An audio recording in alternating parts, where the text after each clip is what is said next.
الله الرحمن الرحيم.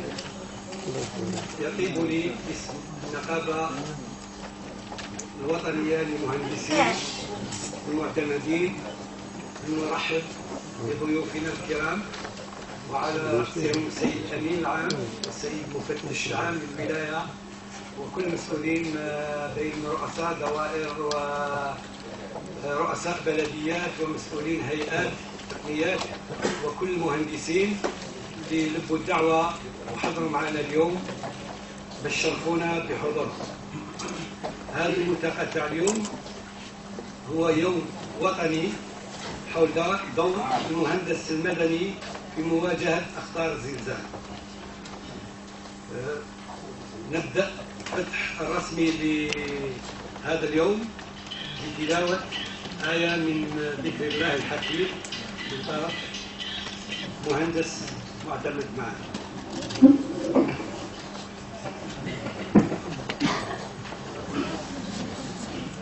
أعوذ بالله من الشيطان الرجيم.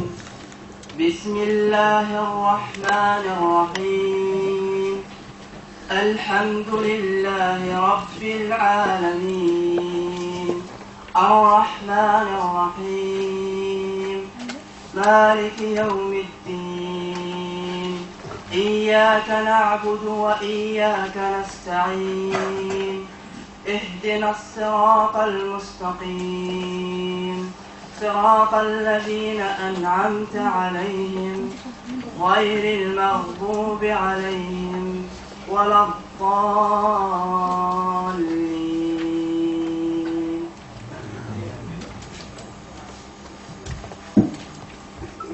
نشكر الأخ المهندس ونفتح اليوم بسماع النشيد الوطني.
نبدأ البرنامج تاعنا بأول première conférence qui est le rôle de l'ingénieur face au danger du séisme. Donc je Je vais vous la présenter moi-même en ma qualité de président du syndicat national. Elle sera suivie donc d'une conférence par l'expert Riyad Hassan, ancien expert et ancien directeur technique du CPC et expert en matière de séisme. On arrêtera par la suite pour déjeuner pour libérer les autres TANA pour leurs obligations. La première conférence, donc c'est le rôle de l'ingénieur face au danger du séisme. Depuis la nuit des temps, l'homme s'est ingénié pour trouver ou creuser des abris pour assurer sa sécurité. Plus le danger était grand, et plus l'homme faisait des abris plus complexes et plus sécurisés. C'est ainsi qu'il est apparu le génie constructeur, à l'exemple des bâtisseurs du balcon du Roufi des siècles. Le danger le plus meurtrier qui fait trembler l'homme est le tremblement de terre. Pour faire face à tous ces dangers, l'homme associa la science et la technologie et on a fait un métier qui s'appelle le génie civil. Les militaires furent les premiers à nommer des ingénieurs en génie militaire. Et en 1887 est née en Angleterre la première société dénommée Civil Engineer, c'est ainsi qu'il est né officiellement l'ingénieur en génie civil. Cette appellation est maintenue à ce jour dans certains pays, mais elle s'est transformée en ingénieur en génie civil. En Algérie, le métier de l'ingénieur a déjà été imposé par le CCAG 64 pour assurer le contrôle pour le compte des maîtres d'ouvrage.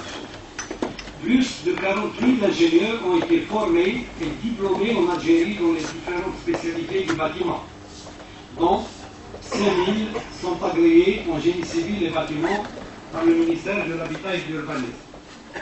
Le premier grand choc de l'Algérie, post-indépendante, a été marqué par le séisme de Chlef en 1980, ce qui a fait naître le premier règlement parasismique algérien et la classification des zones sismiques. Ce règlement et la classification des zones ont montré leurs limites lors du séisme du 20e mai 2003 de Boumerdès. Ce qui a été le plus marquant, comme il le ressort dans le rapport de l'expert international David Ovici, c'était l'absence de l'ingénieur en génie civil dans la réglementation algérienne régissant la maîtrise d'œuvre. D'ailleurs, lors du procès du séisme de Boumerdès, l'architecte, qui était selon le code civil censé être responsable de la maîtrise d'œuvre, ne fut pas inquiété et c'est l'ingénieur qui a été présenté à la barre pour être jugé. Heureusement qu'il a été prouvé au juge que la faille était dans la réglementation. C'est pourquoi le législateur a modifié la loi 90-29 du 1er 12-90 portant réglementation des aménagements et de l'urbanisme. Elle a été modifiée par la loi 0405 du 18 août 2004, et notamment son article 55 qui fait obligation de l'élaboration des études conjointement par l'architecte et l'ingénieur agréé en génie civil. Ce fut donc la première reconnaissance officielle du métier de génie civil. Pour comprendre et admettre que si l'architecture est une nécessité, le calcul de génie civil est un impératif. L'Algérie a payé le tribut très cher dans sa propre chair. Le bilan est dramatique. Quelques secondes de tremblement de terre ont fait plus de 3200 morts, plus de 20 000 blessés et plus de 25 000 sans-abri, et occasionné des dégâts qui suivent. Les logements endommagés sont élevés à 9 522 logements. Les logements démolis, 7 951 logements. 207 bâtisses d'équipements publics. 90 km de bois et 194 km de réseau électrique. La prise en charge en matière d'habitat a saigné l'économie du pays en dépensant pour 59 762 aides directes, 13 milliards 700 millions de dinars. Et pour 3 493 aides indirectes, 27 milliards de dinars. Soit un total de paiement à ce jour, selon la CNL, de 39 milliards 742 millions de dinars. Donc vous voyez, autrement, déjà nous avons atteint, dans le secteur de l'habitat, 40 milliards de dinars. Et les prévisions nous donnent une consommation qui va atteindre encore en matière d'habitat 55 milliards de dinars. Tout cela sans compter le coût, bien sûr, des 14 917 chalets, des 17 818 tombes et les dépenses pour les équipements, notamment dans le secteur scolaire et les travaux publics. Selon les déclarations de M. Louali, confirmées par la CNL, les dégâts occasionnés représentent le budget de 14 milliards. Vous voyez donc l'énormité de quelques secondes de temps de mort. Alors, qu'en sera-t-il si l'ingénieur en génie civil n'est pas associé pour la sécurité et la stabilité du programme des 13 750 logements du PEF et des 8 000 logements qui viennent d'être accordés à la visite de M. le Premier ministre, sans compter le programme de 1 million de logements initié par l'État. C'est pourquoi, nous, ingénieurs, nous espérons que les autorités du pays ont compris la leçon du séisme et qu'ils ne reviendront plus jamais sur la nécessité d'associer l'ingénieur en génie civil dans la maîtrise d'œuvre. Car la créativité architecturale en zone sismique doit nécessairement obéir aux règles du concepteur de structure et l'ingénieur en génie civil est un partenaire incontournable dans la maîtrise d'œuvre. Son rôle se résume à assurer la sécurité et la stabilité des constructions. Ces calculs permettent de réduire les dangers du séisme. Oui, le rôle de l'ingénieur en génie civil est de veiller à ce que l'homme ne tremblera plus devant le tremblement de terre. Et je vous remercie.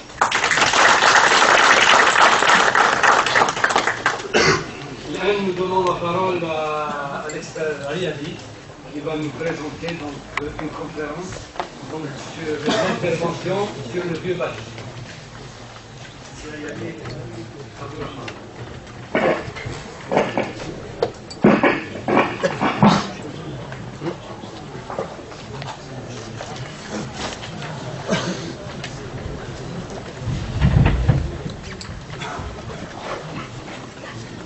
On va déposer.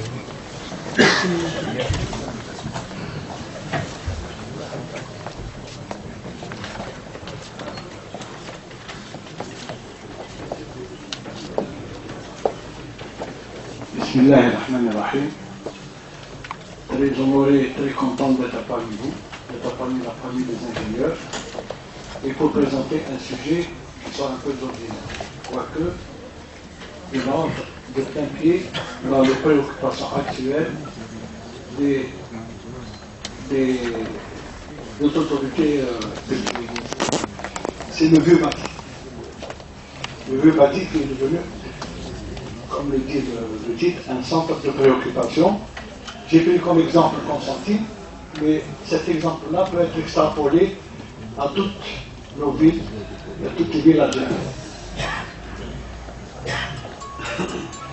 Donc, dans la mise en place de la stratégie de modernisation et de développement durable des villes, la réhabilitation est l'une des priorités des actions à entreprendre. C'est un souci, et pour preuve, nous avons au niveau de pas mal de villes, en l'occurrence Oran, Constantine, Skikdar, à titre d'exemple, qui rentrent de plein pied dans cette action qui vise justement à réhabiliter le vieux bâti.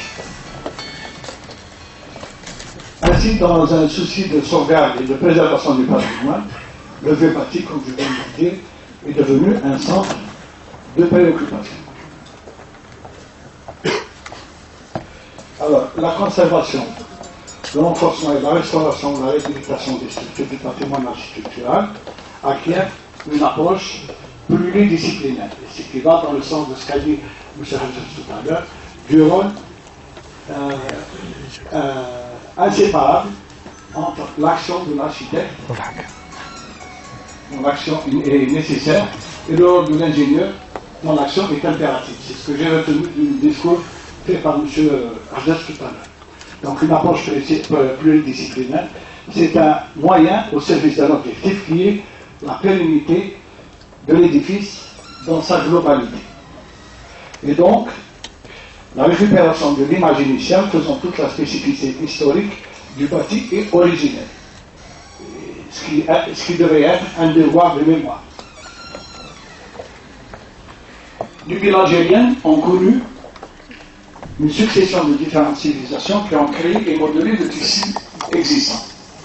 Chaque étape de développement est caractérisée par un type d'unité morphologique déterminée par des facteurs d'ordre économique d'abord, social et spatial. La configuration de la ville de Constantine avec la configuration de la ville de Sétif par exemple, avec celle de Scriba, avec celle d'Alger, sont complètement différentes, mais le but social à chaque fois de chaque étape est, disons, comparable pour ne pas dire le même. Nous avons le type traditionnel, donc précolonial. Ce tissu est caractérisé par des constructions maçonneries porteuses de pierre, calcaire, tuf moellon et de briques avec plancher en bois et roseau. Et M. Blazouli, ici présent, est là pour témoigner que ces constructions ont subi lors de secousses sismiques des désordres complètement différents de ce qu'aurait pu, de ce qu'a pu subir des constructions récemment édifiées. Donc, un exemple, nous avons un détail de mur porteur. Vous voyez, ça c'est des photos que j'ai vues de Constantine, mais on peut le trouver à la Pascal par exemple. Détail de mur et détail de plancher. Ensuite vient le type colonial.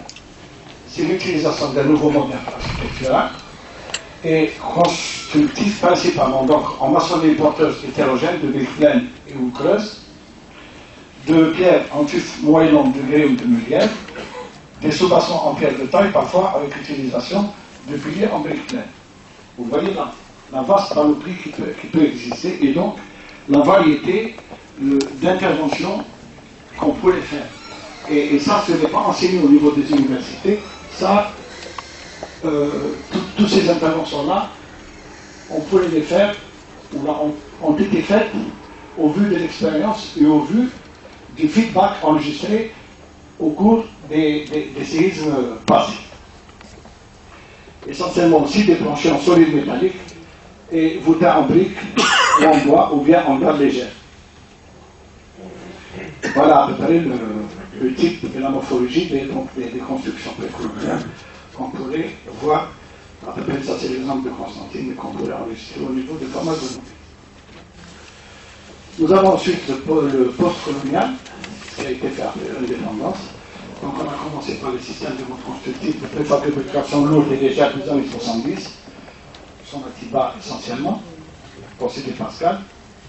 Les nouveaux procédés constructifs des années 80, quand je dis nouveaux, à l'époque on avait abandonné les constructions en tunnel pour l'aspect entre guillemets budgétivore qu'on a le pays actuellement, pour le bon comportement aussi notamment.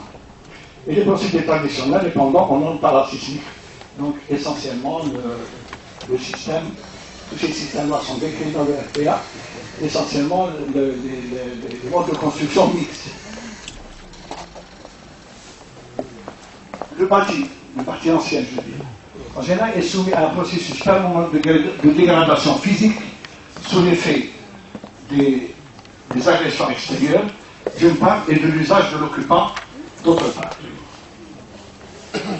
Les dégradations progressives des matériaux et équipements est due à plusieurs facteurs, notamment le facteur climatique, le soleil, la pluie, la grêle, le vent, les embruns marins, etc.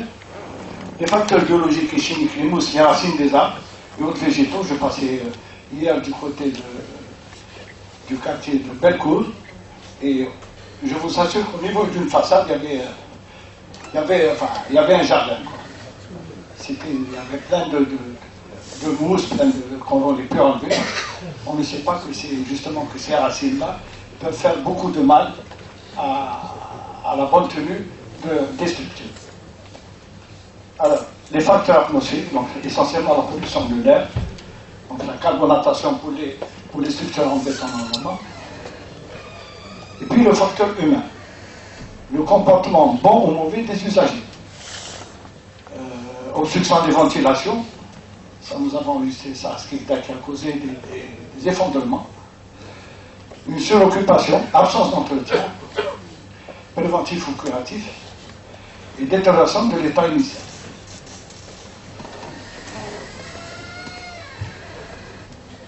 Vous allez par exemple dans un immeuble à Bellecour ou à Constantine, il vous arrive de rentrer dans un appartement, de voir le bon aspect qu'il y a au niveau de l'appartement, c'est-à-dire des temps de sol, des salles de bain ultramodernes, et 1 centimètre plus, enfin j'exagère, 1 centimètre au-delà du seuil de la porte, c'est la catastrophe. La case d'Israël est mal entretenue, les espaces communs sont complètement délabrés, et ça c'est pas normal. En cas de secousse, on l'a vu, avec justement la secousse de Boumendes en 2003, les répercussions qu'ont eu les bâtiments au niveau de Babylone et au niveau de Bellecour.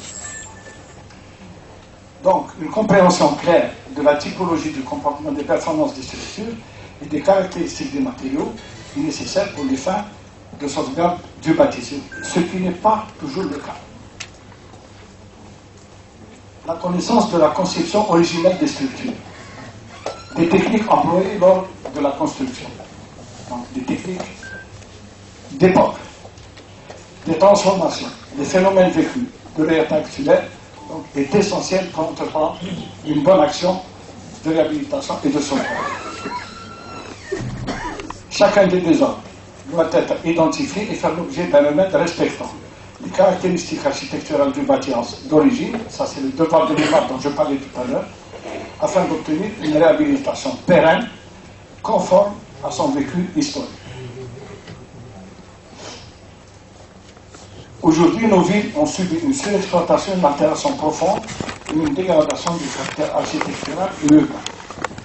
Là, vous voyez bien que je parle d'architecture. L'architecture ne va pas sans l'intervention de l'homme de l'art qui est l'ingénieur en génie civil. Donc, l'action conjointe est bien soulignée au niveau de toute action ou de toute tentative de sauvegarde, de réhabilitation du vieux bâti. Cet état est dû au développement accéléré de la densité croissante de population greffée à des conditions socio-économiques, la profusion d'antennes paraboliques, etc. Des travaux d'adaptation de, entre parenthèses, enfin, entre guillemets, modernisation pour répondre au mode de vie actuel. C'est des travaux de modernisation un peu anarchiques, c'est du n'importe quoi, qui peuvent altérer profondément donc, la contenue des structures, entre autres la suppression de murs porteurs au rez-de-chaussée. Et ça, on a vécu des exemples tragiques, notamment au niveau des tours de Raya, en 2003. Et un manque flagrant d'entretien. L'entretien est employé dans son sens le plus large. Les façades, les espaces communs, des fois, à cause de quelques tuiles, on peut remplacer en 5 minutes, entre guillemets, c'est tout l'immeuble qui est mis en danger et de par l'altération par la pénétration des eaux au niveau des éléments structurels. Alors, les principales modifications qu'on enregistre, c'est l'aménagement et l'agrandissement. L'agrandissement qui passe par la suppression d'éléments porteurs. Enfin, ça va à l'encontre du bon sens. Transformation et hiérarchisation des espaces, changement de la nature des constructions à usage exclusif d'habitation en espace commercial. Il y a des quartiers entiers. Je prends l'exemple de Skikda par exemple. C'est un exemple Skikda, ça se passe partout ailleurs. C'est qu'un quartier résidentiel, tous les rez-de-chaussée se transforment par enchantement en quartier commercial. Et ça affecte quartiers commerciaux qui nécessitent beaucoup d'espace et des transformations qui affectent donc la bonne tenue des constructions qui sont censées reprendre que des efforts de compression. C'est des maçonneries, c'est pas du béton. La suppression des demi-niveaux en augmentant sa hauteur des sous-plafonds, ça aussi, c'est une cause de désordre. Et la suppression des décorations existantes, là, c'est mortel. Ça, c'est un devoir, une mémoire qu'on efface, carrément. Et des surélévations qui vont en dépit du bon sens. Voilà. D'une maison, ça c'est un exemple, une maison ancienne. Qu'est-ce qu'on fait? On fait une surélévation béton armé, avec toutes les implications, tant du point de vue charge horizontale qu'au point de vue comportement sismique futur. Les modifications des façades, les créations de grandes ouvertures, j'en parlais, en contradiction avec le sillage structural, extension des conduits d'assainissement à l'état EPE autrefois existant seulement au rez-de-chaussée, c'était un mode de vie avant, toutes les servitudes étaient au rez-de-chaussée, maintenant pour des besoins, leur extension se fait en dépit du bon sens. La substitution inadéquate de matériaux, béton, enduit au ciment, remplaçant du bois par de l'aluminium, le revêtement dans le sol, etc. Et surtout les planchers en bois, qui sont complètement... C'est une méconnaissance, c'est culturel. L'Algérien ne s'adaptera jamais à des planchers en bois, des parquets, par exemple. La dissimulation du désordre apparent par des revêtements au lieu de leur traitement. Ça, on a vu. Et ça, c'est un exemple où c'est une défiguration d'un style architectural par des anciennes, là, en bas, là, on voit ici, on voit, c'est une société nationale.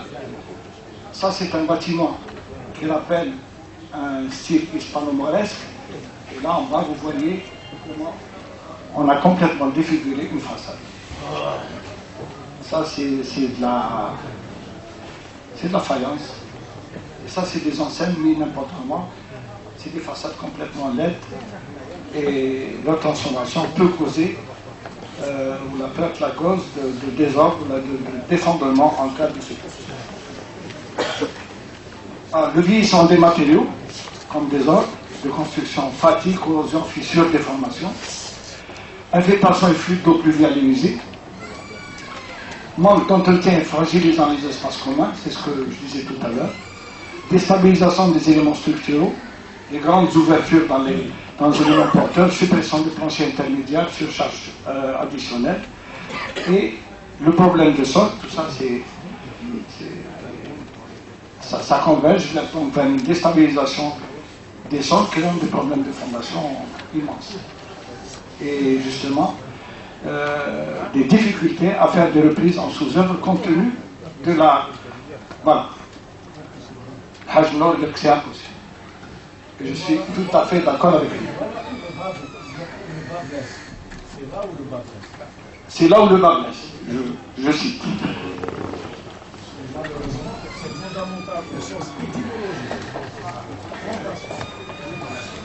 Seulement, toute l'occasion donc de commenter tous ces... Ça me fait plaisir qu'il intervienne. Absolument. Vous aurez la parole juste après. Je pense que le programme était... Vous êtes le prochain intervenant. Donc, avec moi. Marhaba. Ok. Ça sera un honneur, monsieur. Donc, la morphologie un peu des murs, c'est des connières, et ça, justement,